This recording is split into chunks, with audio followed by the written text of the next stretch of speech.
Анаңызды дүниедегі ең бақытты жан санағаныңызбен көкірегінде жатқан арманы шер болып қатып қалған ойламайсыз-ау сірә. Сіз өз анаңыздың жүрегін бір рет тыңдап көріңізші. Ол сізге ең асыл арманы жөнінде айтып па еді? Жоқ, айтпады. Өзекті жанға бір өлім демекші, ана дүниеден хабар келгенде анаңыз сізге шерін тарқатар. Ақтық сапар алдында арманда кетсін демесеңіз, ананың ең үлкен арманы қандай боларын алдын ала біліп, көзі тірісінде орындаңыз. Ол үшін Сайын Мұратбековтың «Ананың арманы» әңгімесін тыңдаңыз. Сайын Мұратбеков «Ананың арманы». Мен әжемді дүниедегі ең бақытты ананың бірі санайтынмын. Өз құрсағынан шыққан 3 ұл, бір қыздан өніп өскен өркеннің өзі кішігірім бір ауыл дерліктей болып қалдық. Ең үлкені менің әкем Көсембай, колхоздың бас бухгалтері. Дүниені қалай шайқап жүремін десе де, қолынан да, тілінен де келеді. Ортаншысы Әсембай, колхоздың маңдай алды шопандарының бірі. Москва, Алматыдағы мәжіліс көрмелерге жылына 3-4 рет барып қайтады. Кіші ұлы Еселбай, жоғарғы оқу орнын, одан кейін аспирантураны бітірген, ғалым деген атақ алуға сүйем қарыш жүрген адам. Қазір аудандағы беделді қызметкер. Ал кенжесі Мәржапия. 3 ағасының арқасында маңдайынан ешкім қақпай бұла бұп өскен. Адуын қыз. Жуырда ғана ауылдағы ең көрікті жігітке ұзатылады. Міне, әжемнің барар өрістері осындай. Ендігі бір аңсайтыны шөбере сию.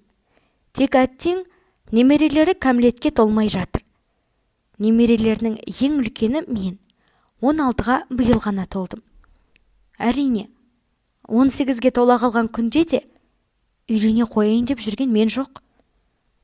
Бірақ әжемнің жатса, тұрса, армандайтыны менің тезірек өсуім. Жеңісбегімді аяқтандырып, осының бір шеге басын көрсем, деп тілейді. Мен оның сөзін естімегендей, қызараңдай күліп үнсіз құтыламын. Бұлай шыға бере, ойға қаламында іштей, әжау, көресің ғой әлі бәрін. Тіпті мені қойып, биыл ғана мектепке барған Есеттің де шеке басын көрерсің әлі деймін. Шынында, менің әжем әлі жас. 60-тың үшеуінде ғана. Кәрілікке жеңдірмеген. Жүріс-тұрысы жинақы, пысық. Алайда, қарадай жүріп өлімге даярланғанына бір жыл болды. Асқазанының түбінде бір пәле бар. Қанша жүргізер дейсің? Алып тынады ғой, деп қояды. Өзінің еншісіндегі үлкен кебеже қара сандықта 3 баласы әперген 3 камзол бар. Көк барқыт, жасыл барқыт, қоңыр барқыттан тігілген бірде-бір иығына ілген емес. Әдемілеп, қаттап, бүктеп, қалампырлап салып қойған. Ол аздай, әнеу бір кезде Мәржапия қара плюштен тағы бір камзол тігіп әкеп берді. Сонда әжемнің қазір сүйегіме салынады деген 4 су жаңа камзолы бар. Ол тазадан тігілген атлас, шәйі, жібек көйлек дегендер бүкіл бір ауылдың кемпірлеріне үлестіруге жетерліктей шығар. Амал не? Әжем соның бәрін кимейді. Ылғи бір арзан болдадан тігілген көйлектер мен әкемнің етек жеңі қырқылған ескі пиджакын киіп алып, ертеден қара кешке дейін сылып-сұлып етіп, шаруасынан қолы босамай жүргені. Бейнет қорақ адам. Қай баласының үйіне барса да, басынан асқан үй шаруасына тап болады. Әкем колхоздың бас бухгалтері бола тұрса да, біздің үй қысы-жазы отынға бір жарған емес. Ағаш сирағымызды жаққандай болып отырып қаламыз. Сондайда әжем маған бір арбаны жеткізеді де, мал жайылған өріске барып, күні бойы тезек тереміз. Қурай орамыз. Ал кейде кетпенмен тобылға шабамыз. Әсембайдың үйіне барса, көзі сығыраңдай, жасаурап, күндіз-түні ескі қара іс машинасының құлағынан түспейді. Соның үпір-шүпір болған қара сирақ балаларына киім тігіп, ескі құс-құсын жамап, жасқап, кір-қоңдарын жуып беріп тақап отырады. Ал Еселбайдікіне барды дегенше, әжемді кебежейдей қара сөмкені арқалап, аяғынан таусылып, күніне бір рет аудан орталығындағы дүкен атауларды адақтап шықты дей бер. Қай дүкеннің алдында кезекте тұрған жұрт болса, әжем солардың ішінде. Қысқасы, бір баласының үйінде жаны жай тауып, рақаттанып отырған емес. Енді соңғы кезде Мәржапия да қаңқылдап мазасын алып жүр. Аяғының ауырлай бастаған, жақында сәбилі бола қалса, әжемнің өз қолына барып тұруын жиі айтады. Мүмкін соның бәрі де ана үшін бақыт шығар. Өле-өлгенше, қолынан келгенше, балаларының отымен кіріп, күлімен шыққанда, әрбір ананың өзі-ақ тілейтін шығар. Өйткені әжемнің көрші көлең кемпірлерге, «Я Алла, осылардың бейнеті маған зейнет емес пе? Осылардың алдында өлсем арманым бар ма?» деп айтқанын талай рет естігем. Сондықтан да мен әжемді дүниедегі бақытты ананың бірі санайтынмын. Кей кезде біз ағайынды балалар өзара дүр-дараз боп, шаң-шұң шығарып, төбелесіп қалғанымызда, әжем жанұшыра кеп арамызға түсетін. Бірімізге ұрысып, бірімізді жұбататын. Ал ара түскеніне бой бермей, қызыл шеке бола бастасақ, әжем бар даусымен налып, айқай салушы еді. «Құдай-ай, Құдай, осы ит жыны, бірікпеген иттердің ортасында азапқа салғаныңша алсаң етті мені», дейтін. Мұндайда жүзіндегі әжімі қалыңдап, өзі бір уыс болып бүрісіп, қасірет шеккен күйге енетін. Әжемнің осы сөздерін естіп, осы күйін көргенде, тұла бойым шымырлап кетуші едім. Ұшып түсіп, аяғына жығылып, бас ұрып, жалбарына кешірім сұрағым келетін. Бірақ осы сәтіне қарап, оның бақытты екеніне шек келтіруден мүлдем аулақпын. Әжем менімен кішкене күннен сырлас. Екеуміз оңаша қалғанымызда өткен кеткенін айтып, ерінен жастай жесір қалып, 3 ұл, бір қызды қалай адам қып өсіргенін әңгімелейтін. Мен әжемнің көрген бейнетіне, кереметтей төзімділігіне жаным аши отырып сүйсінемін. Сондайда қолымнан келсе, әжемді үлдемен бүлдеге орап, тыр беткізбестен төрге, қабат көрпенің үстіне отырғызып қойсам деп арман етуші едім. Менің осы ойымды жақсы ұғатын әжем, «Қозым, сенің осы айтқанының өзі-ақ маған үлдемен бүлде емес пе? Айналдым сенен. Басқа күшіктер тегіс жиналып бір төбе болғанда, сен өзің бір төбе емессің бе маған?» деп еміренетін. Сол әжем биыл менімен бұрынғынан да гөрі сырласатындай болды. Жазға салым бір айдай Әсембайдың үйіне жатып қайтқанынан кейін көзі кіртиіп, жүдеу тарта бастады. Ешкімге байқатпай, жиі-жиі күрсініп, уһілейтінді шығарды. Балалар өзара төбелесе қалса, бұрынғысынан да қатты қапаланып, «Құдайды қуда, шынақта» деп әбден даттап, ашы-ашы қарғанатын. «Қу Құдай, шынақ Құдай, осылардың күйігіне күйдіргенше алсаң етті мені» деп күйініп.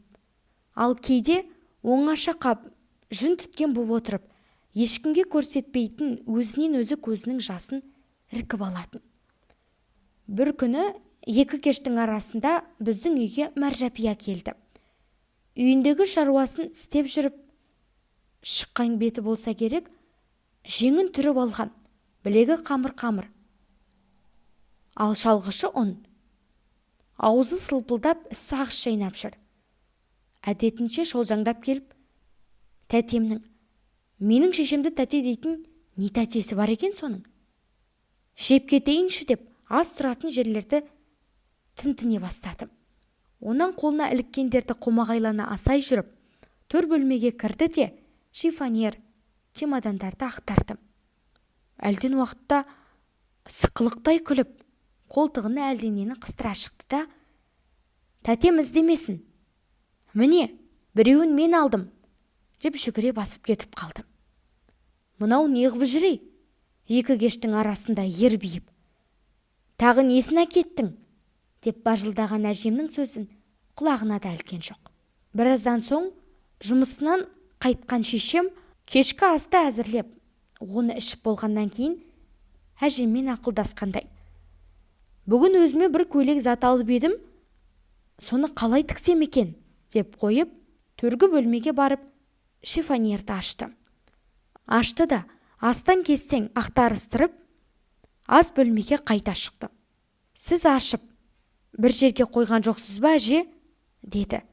Жоқ, көрмедім, деді бір пәленің боларын сезген әжем аянышты үнімен. Осы сәттегі ұртты суланып қуарған қалың әжемді әжемнің жүзіне адам қарарлықта емес еді. Ибай-ау, қайда кетті онда? Күрсілдетіп алма жеп отырған кішкентай қарындасым мұрнын бір тартып қойып, жаңа Мәжия тәтем бірдеңені ұрлап алып кетті, дегені. Сол-ақ екен. Шешем тас-талқан болды. Көзі шытынап, көкпеңбек боп долданып, Мәржапияны көктен алып жерге салды. Айтпаған сөз қалмады. Түсін шықып отырған әкем жайлап қана: «Жә, болды. Енді со бір 4 метр зат әкеңнің құны емес шығар», деп еді. Шешем одан әрмен тулап түсті. Осы сенің тұқымдарыңнан ақ құтыла алмадым. Не асқа жарытпайды, аузыңнан жырып не киім кигізбейді, деп өзіне тарпа бас салды. Ақыры, кірсінші енді сол қатын, осы үйге тура аяғын сындырамын деп барып тынды. Әжем ләм деген жоқ. Бірақ уыс боп шөгіп бір үстіде отырды. Төсекке де со бойынан жазбаған күйде бір уыс қана боп жатты. Түні бойы ұйықтаған жоқ. Әлсін естілер күрсінумен, уқылумен болды. Түннің бір уағында оның үнсіз жылап жатқанын да сездім. Бірақ ертеңіне сол күндегі әдетінше түк болмағандай, қора маңындағы кепкен тезектерді жинап, түске дейін табаннан жапты. Одан соң маған: бүгін түстен кейін бір тобылғы шауып әкелейікші, арба жекші, деді. Әжем екеуміздің ең бір жақсы көретін сәтіміз арбаға отырып отынға баратын кез. Атты жай аяңға салып қойып, әжелі немерелері екеуміз нағыз тең тұтас сырласатындай ақ ананы мынаны сөз етіп қызу әңгімеге кірісеміз. Әжем мені еш уақыт жассынып кемсітпейді. Қайта мені медеу тұтқандай көңілінде кірбіңі, назы болса айтып шерін тарқатады. Жаздың ми қайнатқан ыстық күні. Түс ауа аптабы сәл қайта бастаған. Бірақ төңіректің бәрі аңызыққа соғылып, зеңіп тұр. Шыбындап мазасы кеткен ат жай жүрсе де қара тер боп келеді. Әжем екеуміз арба үстінде қол шатырды көлеңкелеп отырмыз. Алған бетіміз терең сайдағы тобылғылы қия. Әжем сол терең сайда жастық кезінде қалай тобылғы шапқанын әңгімелейді. Ол кезде әнеубір тұмсықты әктас қайнататын деп. Терең сайдың төменгі тұсындағы найзасы шашылған көк тасты нұсқап қойды. Соған жағу үшін тобылғы шабатынбыз. Балалардың бәрі жас. Осы Көсембай сонда 11-де, Әсембай 8-де, Еселбай апыл-тапыл ғана жүретін. Үйге қалдырып кетейін десем, сеніп тапсыратын адамым жоқ. Сонан үшеуін де күнде өзіммен бірге тобылғы шабатын жерге алып барамын. Сонда күніне бір арба тобылғы шабатынмын. Жігіттің жігіті қана ілесуші еді маған.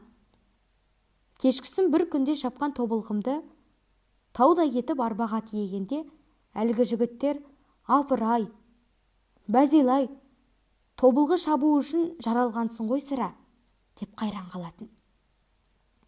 Терең сайға да жеттік. Атты сайдың табанына доғарып, Кетпендерімізді алып, тобылғылы қияға да шықтық. Мен 2 кетпенді иығыма салып, алдына түстім де, әжем 2 қолын артына қайыра ұстап, жайымен дем алып, көтеріп келеді. Ентіге жүріп сөйлеп келеді. Шіркін-ай, өсіп кетіпті-ау.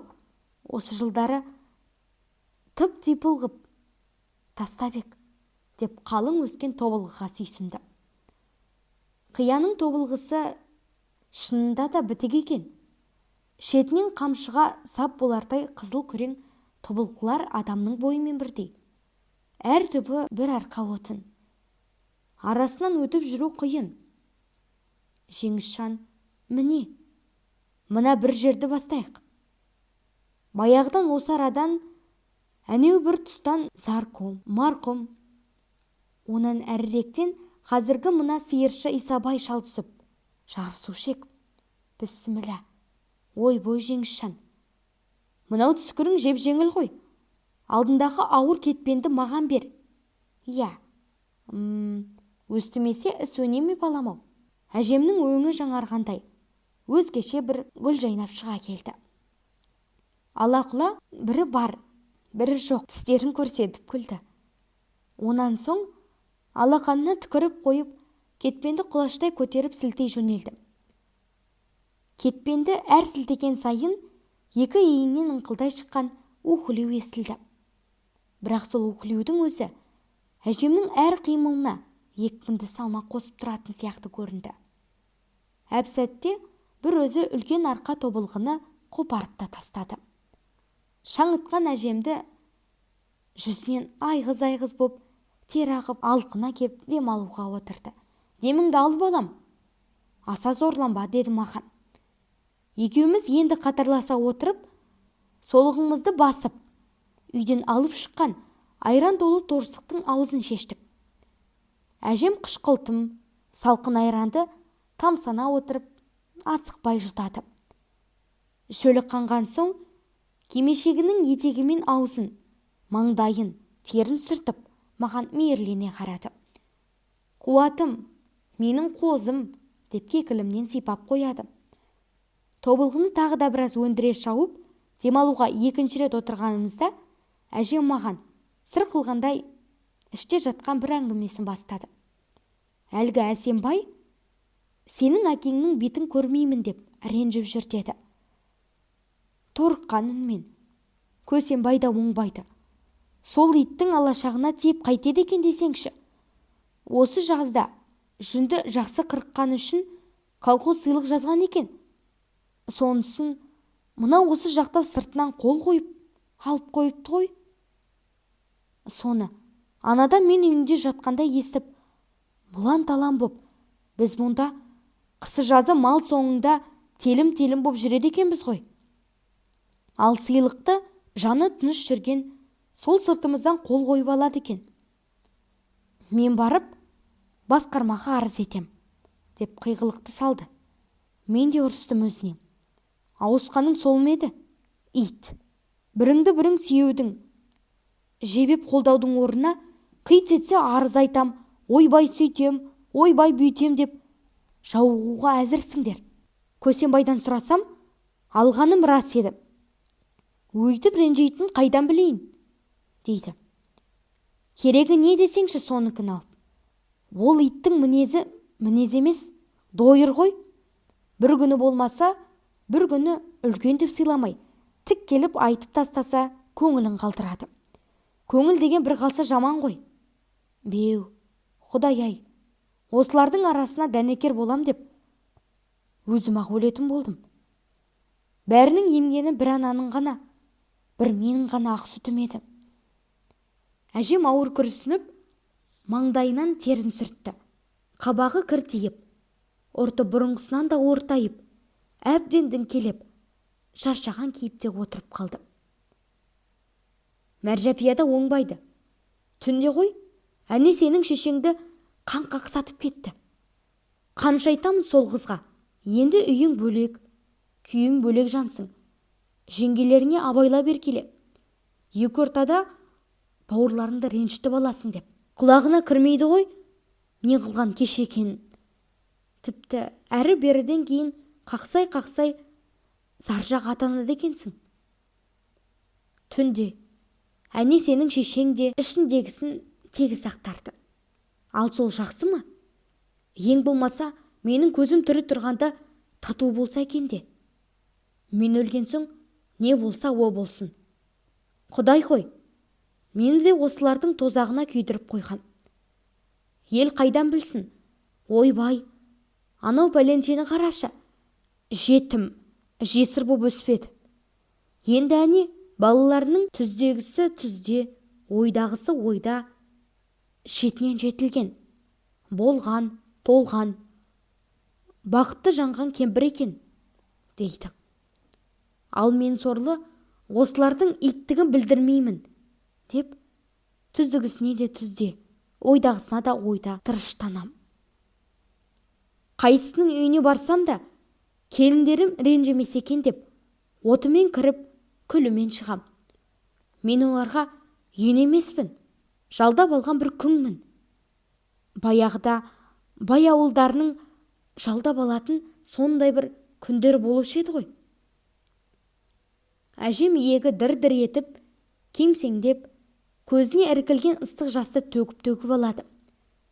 Мен сай-сүйегім сырқырап, енді аз болса, өкіре жылап әжемді бас салуға шақ отырамын. Тамағыма жас тығылғандай боп сөйлей алатын емеспін. Сөйтіп әжем екеуміз тобылғыны дәу бір арба ғып шауып қойып, терең сайдың ішіне шартар қатысып, күн ұясына қонғанша отырдық.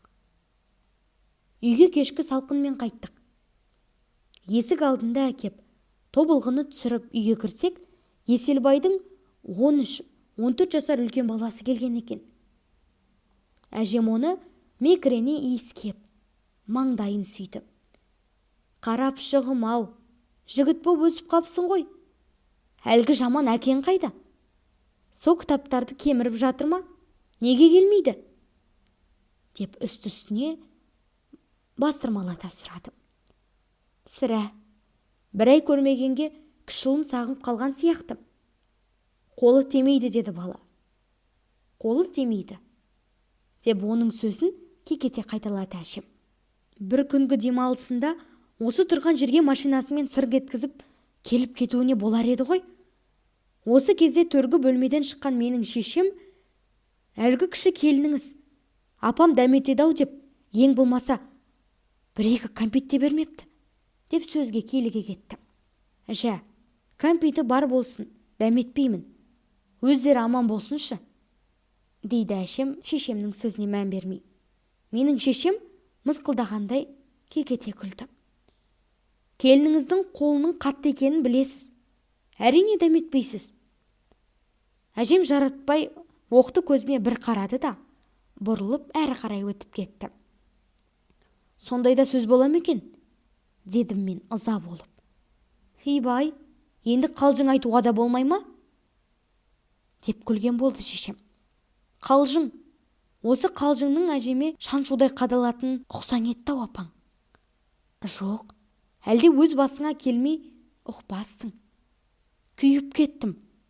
Бірақ өз анама не деп қояйын? Бұрындары отыннан қайтқанда бір самаурын шайды бір өзі төңкеріп әжем бұл күні 2-3 шыны аяқтан әрі іше алмайды. Жүрегім лобылып, батпай отырғаны дейді. Бүгін күндегіден ерте жаттым. Ертеңіне таңертең шошиып оянып, бұл шөкілдеуік шыққан қайсың? Менің тамағыма қабы кетіп тұрып қалды ғой, деп басын көтерді. Бірақ шекілдеуік шақпақ түгілі біздің үйде шекілдеуіктің тұқымы да жоқ еді. Төсегінің үстінде отырып, қақырынып, жөткірініп, жұтынып әлекке түсті де қалды. Жұтып жіберсін деп судай келдік, бірақ еш көмегім болмады. Ертеңгі шайға әжем ел қатарлы отыра алмады.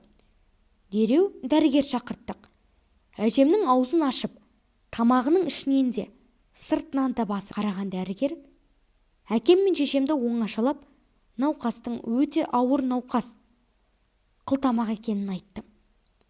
Осыдан кейін әжем ауруханаға жатып та, үйде жатып та, ұзақ емделді. Бірақ айығудың орнына науқасы күн санап күшейе түсті. Әжем тамағынан мүлдем ас өтпейтін халге жетіп, әбден жүдеді. Салдырап, құр сүйегі ғана қалды. Ендігі жерде аузына қара суды тек бал қасықпен ғана тамызып отыратын болдық. Біртіндеп әжемнің тіршілігіне күдер үзе бастадық. Түн баласына күзетіп отыруға тура келді. Әбден әлсіреп, күні жеткенін сезді-ау деймін. Бір күні Әсембай мен Еселбайға хабар беріңдер, араздасып қалайын дедім. Дереу ауданға да, таудағы Әсембайға да адам шаптырдық. Түске жақын бір машина боп үйіріп, төгіліп бар семьясымен Еселбай. Бірер сағаттан кейін бір машина боп Әсембайлар келді. Бәрі кеп, жылап, сықтап, әжемнің қолынан сүйіп, маңдайынан иіскеп, бала шағаларымен қоршалай отырды. Әрқайсысы өздерінің арыз, армандарын айтып, ақтық демі қалған аяулы аналарына жаудыртып қарайды. Бәрінен де Әсембай бостау екен. Анашым-ау, анашым-ау, арманда кетіп барасың-ау. Арманың не? Деп бір-екі рет төніп барып, жылап-жылап алды. Әжем оған бозара қараған күйі жылама дегендей ернін қыбырлатты. Сірә, қысылып жатқан болуы керек. Сол қысылудан тек күн батар сәтте ғана айықты. Су деді. Мен аузына бір-екі тамшы су тамыздым. Әлденгендей болды. Сыбырлап қана, сыртқа шығаршы, деді. Бәріміз қаумажалап сыртқа алып шықтық. Жаздың маужыраған желсіз тымық кеші. Күн ұясына қонуға таяпты. Аспан көк мөлдір. Әжем дәл үйдің іргесіне отырғыз дегендей ишарат көрсетті. 2-3 қабат киіз төселген іргеге отырып, әлсіз қолымен көзін күннен көлегейлеп, төңірекке қарады. Кең дүниені соңғы рет бір армансыз қарап алайын деген сияқтым. Әр нәрсеге шұқшия қадалады. Арманыңды айтшы, апа, деді Әсембай. Арманым бар ғой, деді әжем әлсіз үнмен. Арманым сендердің татулықтарың. Осы мезетте әлде қайдан алыстан аңырата шақырған ескі бір әуен естілді. Бәрімізде селт етіп құлақ тостық. Жас өспірім жігіттің ауқымды кең дауысы. Талдан таяқ жас бала таянбайды, бала бүркіт түлкіден аянбайды, деп жаңғырта созады. Әжем дір ете түсіп, қолын көлегелеген күйі алысқа тесірейе тесілді де. Мынау бір ескі әуен ғой, біздің жас кезімізде шығып еді, дейді дегбірсіздене сыбырлап. Айтып келе жатқан Нәбиден-ау шамасы. Даусы қандай жақсы еді. Енді көрдік, ауылдың төменгі жағында жалғыз аяқ жолмен 2-3 адам келе жатыр. Әнді айтып келе жатқан солардың бірі әжем қалқысыз танып отыр. Мынау көшеде ылғи өлең айтып жүретін Нәбиденнің дауысы. Жаңа байқадым. Иегі дір-дір етіп, өксік қысап, әжемнің көзінен шыққан 1-2 моншақ жас, жүзіндегі әжем сайларын қойлай бастады. Мұны көріп тұрып, бәріміз де егіліп көзімізге жас алдық. Анашым, анашым, деді Әсембай көз жасын жұта демігіп. Күн ұясына қонған кезде әжемді үйге қайтып алып кірдік. Дағы қысыла бастады. Әне, жүріп кетеді, міне жүріп кетеді деп, минут санаумен отырмыз. Түн жарымнан ауды. Менің әкем 2 інісін алып ас бөлмеге кеткен. Әлден уақытта Еселбайдың өтеуге борышым, анашым, жан сырым деп жылай әндеткен жуан, қоңыр даусы шықты. Менің шешем жүгіріп шығып, ой әдепсіздер, тыныш, деп шекірді. Ән бір сәтке басыла қалды да, сәлден соң тақ естілді. Менің әкем мен Әсембай бір кездері қып-қызыл, бұлаудай боп кеп, әжемнің бас жағына отырдым. Ауыздарынан арақ иісі бұрқырайды. Ал Еселбай сол еңіреп әндете жылаған күйі ас бөлмеден шыққан жоқ. Әжемнің тыныс алуы сереп, ауыр бір алқынысқа айналды. Ал қолының билігінен ұстап отырған Әселбайдың әйелі «Әжетайым-ау» деп булығып еңіреп жіберді. Еңіреп отырып, қайта-қайта еңкейіп, қолынан сүйгендей болды. Сөйтіп отырғанда, оның әр жағынан да отырған Мәржапия кенет аяғын біреу басып кеткендей баж ете түсті. «Аула қары, әпкел шешемнің жүзігін, өзім алам», деді. «Ей, қыз-ау, шайыңа қара», деп жылай сөйлеген күйінде Әсембайдың әйелі әжемнің қолына тағы еңкейген. Мәржапия оны қағып жіберді. Ұмытылып кеп әжемнің қолына өзі жармасты. Бұл тағы да еңкейіп, әжемнің саусағын тілімен жалап, жүзікті ары тартты, бері тартты, бірақ шығара алмады. Мына екеуінің қылығы бәрінен де қатты батты. Әжем ықылық атып, ақтық демі қалып жатыр. Дереу ұшып тұрып бардым да, егеу алып келдім. Әуре боп отырған Мәржапияны да ұрысқанына қарамастан итеріп тастап, жүзікті бір шеттен ептеп егей бастады. Жіңішке жүзік біраз егеген сол қиылып кетті. Майыстырып әжемнің қолынан шығарып алдым да, әйелдердің «Маған бер, маған бер» дескендеріне қарамастан, ашық терезеден сыртқа лақтырып жібердім. Біреу жекемнен нұқып қалдым. «Әкем екен, ақымақ, ол алтын жүзік, неге лақтырасың?» деп ызғарлы секірді. Осы кезде әжемнің қолы сылқ етіп жерге түсіп кетті. «Анашым-ау, анашым-ау» деген Әсембайдың ащы үні шықты. Үйдің іші азан-қазан, удашу. Бірімен бірі керісіп, ілезде басты айналдырып, құлақты тұндырып жіберді. Есік жақта отырған көрші шал кеп, әжемнің қол аяғын уқалап, көзін жапты. Зарлатып Құран оқыды.